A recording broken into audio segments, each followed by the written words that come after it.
आवाज आप ही की आप तक पहुंचाएंगे हम। मैं अपने स्टूडेंट्स से कहना चाहती हूँ कि आप इस एक्टिविटीज में पार्टिसिपेट। धन्यवाद। Thank you.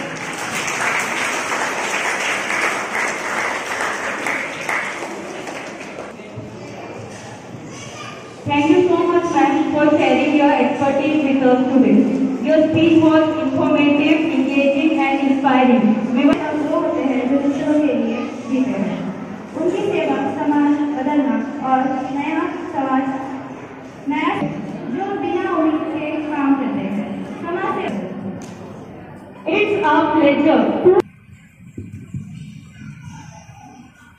Respected Dr. Sunil sir, Dr. Sunanda ma'am, the director of Sanya English School, Mohit sir, Imran sir, and the principal Sabam. Then Dr. Sunil sir ने आपकी साइकोलॉजी के ऊपर बात की। If you permit me, जब वैसे तो ये seminar है, सेमिनार में जब तक क्वेश्चन आंसर्स ना हो तो थोड़ा सेमिनार बोर हो जाता है। तो इसकी अलाउ मी एक्चुअली में बात तो करना है एजुकेशन के ऊपर और स्पीच भी बहुत बड़ी है, बट इसकी अलाउ मी के मैं बच्चों के साथ okay dear students, hello everyone, good morning. So you all are active or not? Okay. And I think that you are not getting bored by listening speeches and all. Bored नहीं हुए? Okay. Shall I ask you some questions? How many time you spend for your studies? One by one. Especially class 10 standard. How many are there here? कितने हैं जो 10th standard में यहाँ पर? Last. Okay. They all are volunteer side. So I request class 10 and 9, please come forward. आपको मुझे मौका दिया प्यारे बच्चों से बात करने के लिए। Thank you so much. Thank you.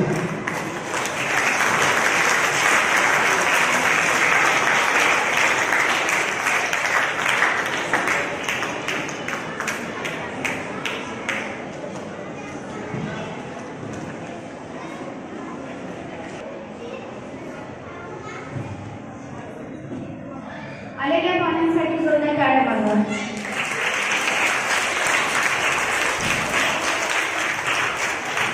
thank you, Rizwan sir, for your success.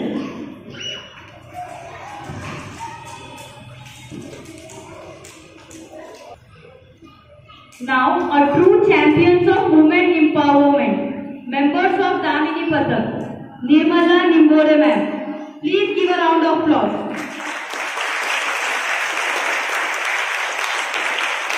And Rupali Shinde ma'am. Give a big round of applause. Our director Mohit sir too. Now I would like to call our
त्यासाठी आम्ही आलोय आणि तुम्ही लक्षपूर्वक ऐका, तुमच्या फायद्याचे तुमच्या भविष्याचे आणि पालकांच्या मुलांच्या भविष्याचे. पालकांनी पण चांगलं लक्ष द्या. पहिला मुद्दा, तुम्ही तुमच्या मुलांसोबत फ्रेंडली वागलं पाहिजे. हा मान्य एज गॅप आहे तुमचा, पण तरी तुम्ही जोपर्यंत त्यांच्याशी फ्रेंडली वागत नाही ना तोपर्यंत ते आम्हाला काय, इतरांना काय, तुम्हाला काही सांगणारच नाही सांगू शकत ना ते. तुम्ही जर त्यांना धाकल दाखवताय, ठीक आहे, आई स्ट्रिक्ट असेल तर वडिलांनी मुलांची बाजू घ्यायलाच हवी, आणि वडील स्ट्रिक्ट असतील तर आईनी नक्कीच घ्यायला हवी. कारण जग बघताय तुम्ही कसं चाललंय, बाहेर तुमच्या पाठीला डोळे नाहीत, आमच्या पण पाठीला डोळे नाही आणि तुमच्या पण पाठीला डोळे नाही. पहिला मुद्दा, तुमची मुलगी कुठून कुठपर्यंत जातीये, तुमचा मुलगा कुठून कुठपर्यंत जातोय, त्यांना कोण कोण भेटतंय रस्त्यात, काय काय हालचाली होत आहेत हे माहिती आहे सांगण्याची. तुम्ही रोज त्यांना विचारायचं. तुम्ही जेव्हा त्यांचा युनिफॉर्म चेंज करता ना तेव्हा विचारायचं की बाळा आज तुला ह्या मॅडम काय म्हटल्या, हे सर काय म्हटले, तुमचे स्कूलचे जे बसचे ड्रायव्हर आहे ते तुम्हाला काय बोलले, हे तुम्ही विचारत चला. म्हणजे तुमचे मुलं तुमच्याशी बोलके होतील आणि त्यांच्या भविष्याचा निर्णय घ्यायला तुम्हाला सोपा जाईल. कारण आम्ही रोज फिरतोय, रोज बघतोय, काही लेकरं येतो ज्यांना त्यांच्याशी काय होतंय हेच कळायला म्हणजे कळूच शकत नाही ना, अशा गोष्टी बाहेर घडतायत. त्याच्यामुळे ते त्यांच्या भाषेत तुम्हाला जे काही सांगतील आणि त्याच्यावर तुम्ही डिसिजन घेऊ शकता. तुम्हाला पोलीस कंप्लेंट करायची की पुढच्या व्यक्तीला शिक्षा द्यायची की तिथे दाबायचं प्रकरण, हा तुमचं मॅटर राहिलं. पण पहिले तुम्ही तुमच्या मुलांना बोलतं करायला पाहिजे आणि मोबाईल अवॉइड करा. ठीक आहे, मान्य आहे, मोबाईल शिवाय आता कोणीच नाहीये. समजा लहान मुलं आहे, आपण रडलो की 5 मिनिटं मोबाईल देतो, शांत बस. कुणीतरी पाहुणे आले, अरे तू शांत बसशील म्हणून आपण मोबाईल देतो, पण आपण त्याला बिघडवतोय. तुम्ही पहिले गेल्यावर तुमचे पासवर्ड चेंज करणार, द्या तुम्ही 5 मिनिटं द्या, 1 तास द्या दिवसभरातला, पण तुम्ही त्यांना मोबाईलची सवय लावू नका. खूप विचित्र गोष्टी मोबाईलवर येतात ज्याने ते मुलं गुन्हा करतायत. आता कायदे यांना काय कळणार ना, तुम्ही मॅच्युअर आहे, तुम्हाला कळणार आहे. त्यांच्याकडनं म्हणजे एक केस आम्ही अशी ऐकली, छोटा मुलगा होता तो एका मुलीला म्हणत होता की तुम्हाला म्हणजे त्याने मोबाईलमध्ये बघितलं की तू माझ्याशी बोल, फ्रेंडशिप कर, मला असं असं गोड बोल, तसं बोल, नाहीतर मी तुझा ब्लेडनी गळा कापेल. 5 वर्षाचा मुलगा. त्याला जेव्हा ती मुलगी रडायला लागली, जेव्हा मॅडमने विचारलं काय झालं, मुलगी पण 5 वर्षाची, तेव्हा ती मुलगी म्हटली तो मला असं म्हटलं की तुझा ब्लेडनी गळा कापेल. आणि त्याच्या कंपासमध्ये ब्लेड होतं, त्याने त्याच्या पप्पांच्या दाढी शेविंगच्या याच्यातून ती ब्लेड घेतलेली होती. त्याच्याकडनं चुकून झालंच असतं तर, आणि तो म्हणतो मी मोबाईलमध्ये बघितलं. त्याची चूक आहे, मोबाईल देणाऱ्याची चूक आहे ना. आपण बघितलं पाहिजे आपले मुलं काय बघताय. आता टीव्ही आल्यात, स्मार्ट टीव्ही आलाय, तुम्ही मोबाईल कनेक्ट करून द्या, युट्यूब तुम्ही लावून द्या ना त्यांना, कार्टून्स लावून द्या, सगळं लावून द्या, पण ते काय बघताय हे हिस्ट्री चेक करा. युट्यूबला तुम्ही हिस्ट्री चेक करा तुमचे मुलं काय बघताय. आणि मुलींनो, मेकअप हे आपल्या रक्तातच असतं. आपण पुढे जाऊन मेकअप शिकू शकतो, आपण स्वयंपाक शिकू शकतो, पण आपल्याला मस्ट आहे की आपल्याला सेल्फ डिफेन्स आला पाहिजे. तुम्हाला नाही तर ठीक आहे, तुम्ही लहान आहेत ना, तुम्हाला दात दिलेत ना, तुम्ही चावू तरी शकता एखाद्याला जो त्रास देतोय त्याला, नखं मारू शकता, लात मारू शकता, हात मारू शकता, पण रडून गागून शांत बसून काहीही होणार नाही. प्रत्येक वेळेस तुमचे आई वडील, तुमचे टीचर्स, पोलिस तुमच्या सोबत फिरणार नाहीयेत. आम्ही येण्याचं कारण की बाहेर तुम्ही बघताय वातावरण कसं आहे, बाहेर मुली सेफ नाहीये, मुली म्हणण्यापेक्षा मुलं पण सेफ नाहीयेत. कारण मुलींना अनसेफ फील करवतायत ना, मुलांमुळेच मुली अनसेफ आहेत. म्हणजे ते त्यांचं भविष्य सेफ ठेवताय का? त्यांना पण तर पुढे चालून पोलिसांच्या चक्रात, आता बघितलं तुम्ही त्याचं एन्काउंटर झालं त्या मुलाचं, त्यांनी त्याचं आयुष्य सेफ ठेवलं का? ठीक आहे, त्या मुलीला त्यांनी म्हणजे संपली ती मुलगी, तिचं आयुष्य संपवलं, पण त्याचं आयुष्य राहिलं का? म्हणजे तोही चुकीचं वागतोय. त्याच्यामुळे मुलं तुम्ही इथं बसलेत ना, तुम्ही आज जे वागतायत ना बाळांनो, ते तुम्हाला उद्या समोर येणार आहे तुमच्या. तुम्ही एखाद्याशी भांडताय, एखाद्याला मारताय, त्याच्यासाठी तुम्ही प्रॉब्लेमॅटिक होऊ शकतात. त्याच्यामुळे भांडणं करायचे नाही मुलांना, कुणाला शिवीगाळ करायची नाही. छोटे मुलं, मुलींच्या वॉशरूम मध्ये जायचं नाही. छोटे आहात, तुम्हाला कळत नाही काही गोष्टी, मैत्रिणी असतात त्यांच्या सोबत जाईल, हे होईल ते होईल, आणि मोबाईल बघायचा नाही. कळालं? प्रत्येकाने आणि पालकांना एवढंच सांगायचं की तुम्ही जेवढं लक्ष तुमच्या मुलांकडे देशाल तेवढं तुमच्यासाठी चांगलं आहे. मान्य आहे दोघं पण सध्या वर्किंग वुमन आहे आणि वर्किंगला असतात वडील पण, आपण एवढं लक्ष नाही देऊ शकत. पण आपली फर्स्ट प्रायोरिटी आपले मुलं आहेत. ज्या दिवशी ते चुकले ना, तुम्ही तुमचं भविष्य चुकवलंय. तुम्ही किती कमवा, तुम्ही शून्य कमवलंय. त्याच्यामुळे आज त्यांचा बेस आहे, तो बेस तुम्ही व्यवस्थित उभा करा. म्हणजे तुम्हाला तुम्ही थोडं कमी जरी कमवलं ना तर तुम्ही त्यांना सक्षम करू शकशाल पुढे कमवायला. सानिया स्कूल शाळेचे प्राचार्य मॅडम व डायरेक्टर, सर्व पालक मित्रांमैत्रिणींनो व विद्यार्थी मित्रांमैत्रिणींनो, सर्वांना माहिती आहे पोलिसांचं काही भाषण देण्याचं काम नाही, परंतु मी भाषण देणार नाही, काही गोष्टी तुम्हाला सांगणार आहात. विद्यार्थी मित्र, समोरचे विद्यार्थी शांत बसा. मी पण 5 ते 7 मिनिटं बोलणार आहात. विद्यार्थी मित्र, आपल्याकडून नकळत कशा चुका होतात बघा. एक परवाची घटना आहे, जवळपास काही दिवसापूर्वी एक शाळा आपल्या दादोबाची 2 मुलांचा वाद होतो. लहान मुलं आहे, 8वीची मुलं. तो म्हणतो माझी जागा इकडून आणि तो म्हणतो माझी जागा इकडून. तर त्याच्यावरून भांडणं होतात. भांडणावरून दोघांचा वाद शिक्षक मिटवतात आणि त्यानंतर मधला इंटरव्ह्यू होतो. इंटरव्ह्यू नंतर मुलं ते 2 पैकी एक मुलगा 4-5 मित्र वर्गातलेच घेतो आणि त्या मुलाला ग्राउंडमध्ये मारहाण करतो. खूप मारतात ते 4-5 मुलं. नकळत चुका आपल्याकडून कशा होतात. मुलांसाठी बोलते मी, मुलांना लक्ष द्या इकडं. तर त्या 4-5 मुलांनी त्याला मिळून मारला. तो मुलगा जागेवर कोसळला. शिक्षकांनी जाऊन त्याला सोडवलं. नंतर त्याला पाणी शिपडला. तो मुलगा बेशुद्ध पडलेला होता. नंतर त्या मुलाला डॉक्टरकडे हॉस्पिटलला ऍडमिट केलं डॉक्टरांनी, आपल्या शिक्षकांनी. त्या मुलाला मृत्यू घोषित केला, म्हणजे मृत्यू पावला. नकळत आपल्याकडून कशा चुका होतात. कृपया करून त्या मुलालाही गुन्हा दाखल झाला आणि ते 5 मुलं या बाल सुधारगृह रिमांड होम म्हणजे जेलमध्ये आहेत. त्यामुळे कृपया करून विद्यार्थी मित्र कोणीही चुकीच्या मार्गावर जाऊ नका. पण आम्ही जेव्हा पेट्रोलिंग करताना धक्कादायक गोष्टी अशा आमच्या समोर येतात. मी सर्वप्रथम खरंच सानिया इंग्लिश स्कूलच्या महिला आणि पुरुष पालकांसाठी त्यांचं खरंच कौतुक करावं. इतकं मोठ्या प्रमाणात उपस्थित आहात. एकदा या महिला पालकांसाठी जोरदार टाळ्या बघा. Really great. आम्ही विद्यार्थ्यांना मार्गदर्शन करत असतो नेहमी, गुंतळ जाळतळ साबरचे दुष्परिणाम. परंतु अशा काही धक्कादायक गोष्टी आमच्या समोर येतात की आमचं हृदय कापून जातं. मी पालकांना एक आवाहन करेन की आपल्या मुलांना आत्ताच माझ्या सहकारी शिंदे मॅडम म्हटल्याप्रमाणे आपण बोलता राहा. काही तुमच्या अडीअडचणी असेल तर नक्कीच पोलीस प्रशासन तुमच्या पाठीशी आहात. आमच्या 3 दामिनी पथक आहात. शहरात 15 ते 18 कर्मचारी महिला कर्मचारी आहात. गाडी चालवण्यामध्ये सुद्धा नाही जायचा. तर त्यामुळं मी जर मुलीकडून काही चुकतं आहे मुलाकडून तर नक्कीच त्याला माफ करा, समजावून सांगा. मी मुलांनाही एक सांगेन की आपले आई वडील हाडाचे काढा करतात. आपण काही टाटा बिर्लाच्या आवडत नाही. माझ्या स्पष्ट पोलीस भाषेत सांगेन तुम्हाला की आपण सर्वसाधारण कोणाचे आई वडील शेती करतात, कोणाची मजुरी, कोणाचं धुणं भांड्याचं, कोणाचं शासकीय निम शासकीय कष्ट करून आपल्याला एकच इच्छा असते की आपल्या मुलांनी चांगलं शिक्षण करावं म्हणून. प्रत्येकाचे हे स्वप्न असतात. तर तुम्हाला काही अडचणी असेल तर नक्कीच आम्हाला डायल 112ला कॉल करा. असंच आमचा अवेअरनेस प्रोग्राम झाला आणि एक मुलगी म्हणते मॅडम प्लीज मला काहीतरी बोलायचं आहे. मी पालकांसाठी सांगेन. तर बोल बेटा. ती मुलगी म्हणते उद्याकडे बोलते. ती घरी जाऊन लिहिते. 9वीची मुलगी टॉपची 100 शाळेची. ती एक मित्र माझ्या नावे लागू नका, माझे वडील फक्त जातीवादी आहेत. ती चिठ्ठी वडिलांनी पकडली आणि तिला 2 फटके दिले.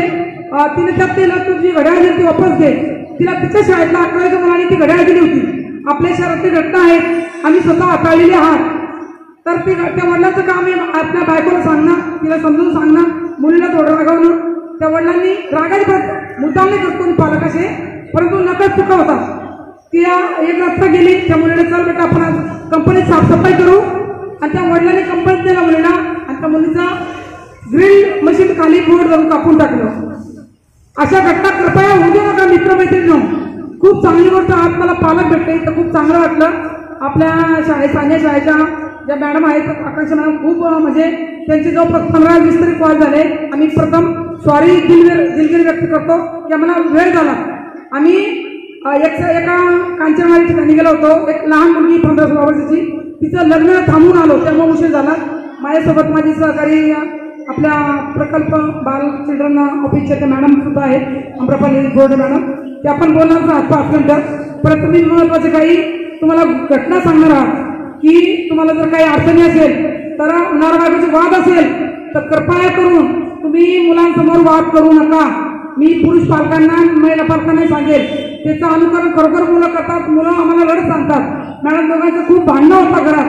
अशा वेळेस जर तुमचा वाद होतोय नवरा बायकोचा असो या घरात फॅमिलीचा असो, आपल्याकडं महिला तक्रार निवारण केंद्र हे पोलीस आयुक्तालयाकडून भरोसा नवीन नाव आहे त्याला, सिल्ले ठाण्यामध्ये पोलीस आयुक्तालयाचं ऑफिस आहे.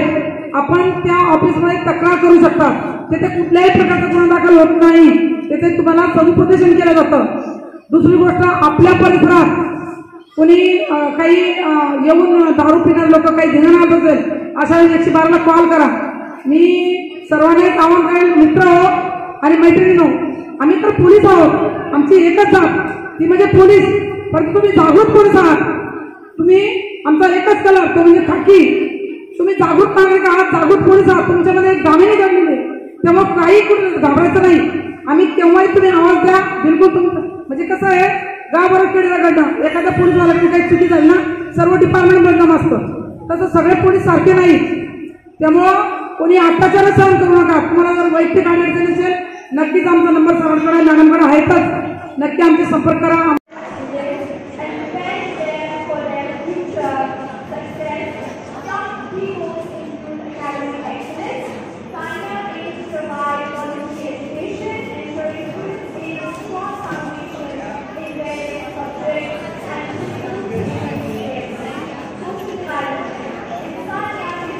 Good afternoon, everybody.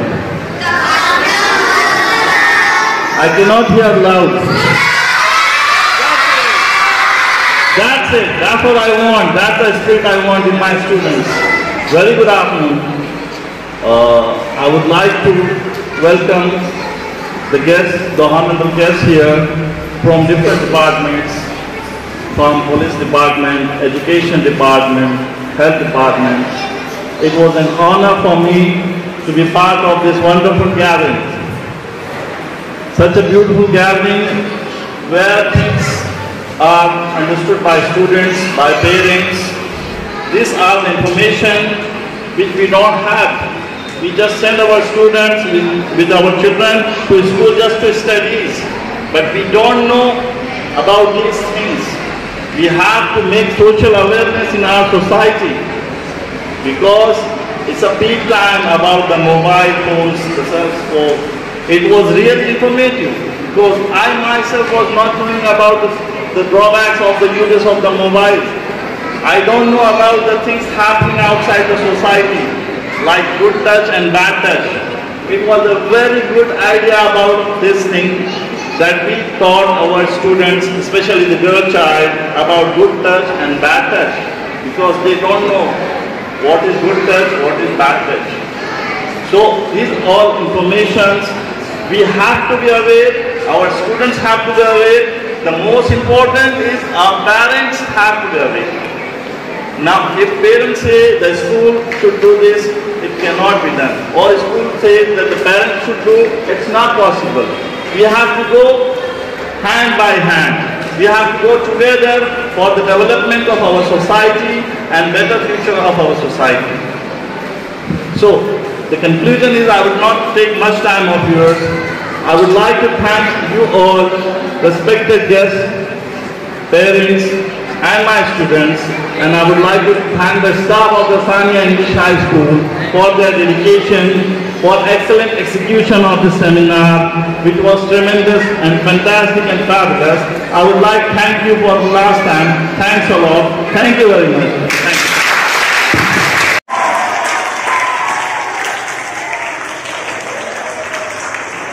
Director Mohit.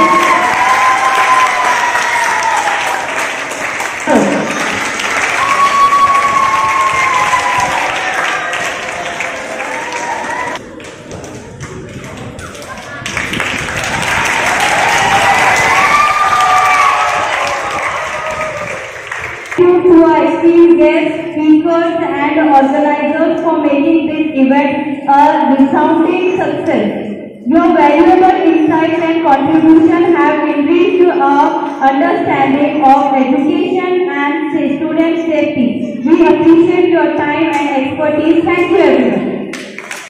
Sania school में आप आए हैं, दामिनी पथक आपका एक बहुत अच्छा नाम है औरंगाबाद शहर में।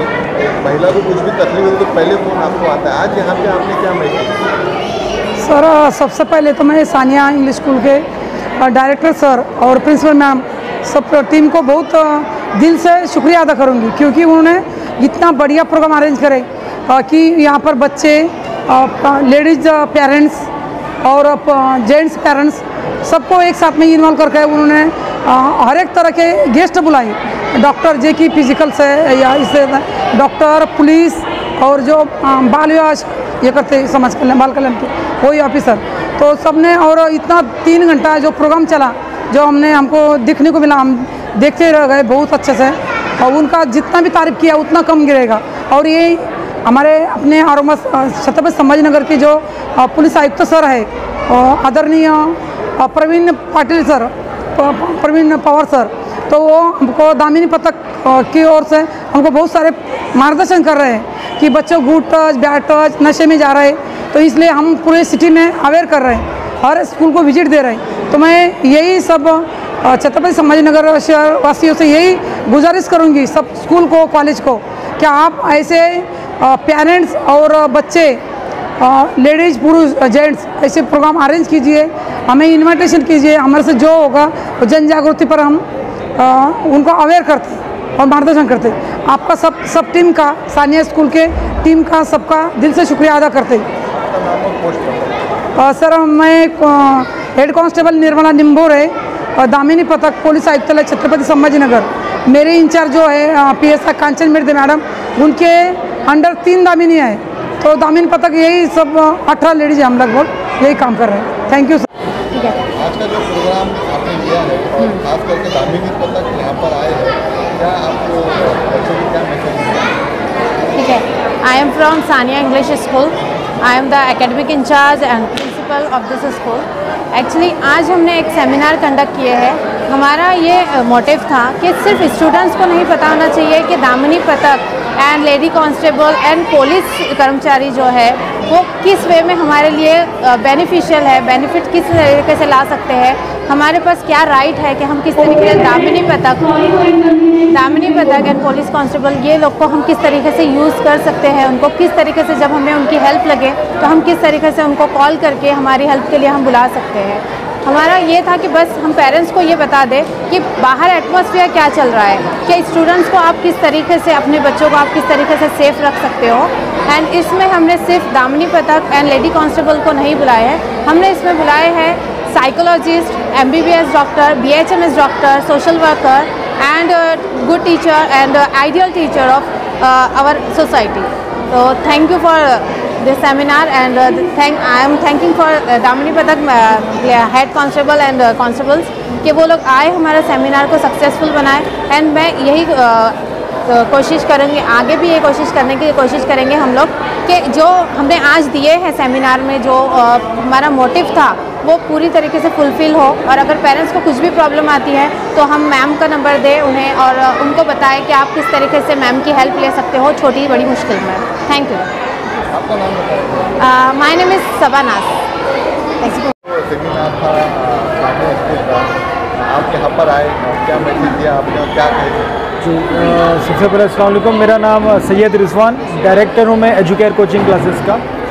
और इसी तरह मैं मुबारकबाद देना चाहूँगा सानिया उर्दू स्कूल के सारे मैनेजमेंट को, डायरेक्टर मोहित सर, प्रिंसिपल सबा मिस, यहाँ के जो को मेंबर्स है और स्टाफ को, कि जिस तरीके से आज अल्हम्दुलिल्लाह यहाँ पे सेमिनार कंडक्ट किया गया बच्चों के लिए और ख़ास तौर से पेरेंट्स के लिए, तो ये बहुत मायने रखता है अपने आप में कि एक स्कूल के अंदर स्टूडेंट्स के अलावा बहुत ज़्यादा संख्या में यहाँ पे पेरेंट्स आए और यहाँ पे अलग अलग हल्के से गेस्ट बुलाए गए थे बच्चों से, पेरेंट्स से बात करने के लिए, जहाँ पे कुछ पुलिस डिपार्टमेंट के लोग थे, दामिनी पथक के, मेडिकल फील्ड से थे, एजुकेशन सेक्टर से थे, देन मैं बताऊँ सोशल वर्कर की फील्ड से थे। तो अलग अलग एक्सपीरियंस यहाँ पे लोगों ने शेयर किया, सारे चीफ गेस्ट जो भी डिग्निटरीज थे बच्चों के साथ अपना शेयर किया। और मैंने यहाँ पे बच्चों को किस तरीके से एजुकेशन को अपना कंप्लीट करें, टाइम कैसे मैनेज करें, टाइम टेबल किस तरीके से बनाएं, ये सारी चीज़ें मैंने उनसे सेमिनार के थ्रू बात किया और मुझे बहुत मज़ा आया पर्सनली। और मैं चाहूँगा कि हर स्कूल इसी तरीके से एक सेमिनार कंडक्ट करे जहाँ पे बच्चों को डिफरेंट टाइप्स के इंफॉर्मेशन मिलते जाए। सर आपका गुड नेम? मेरा नाम सैयद रिजवान, मैं डायरेक्टर हूँ educare coaching classes. Thank you.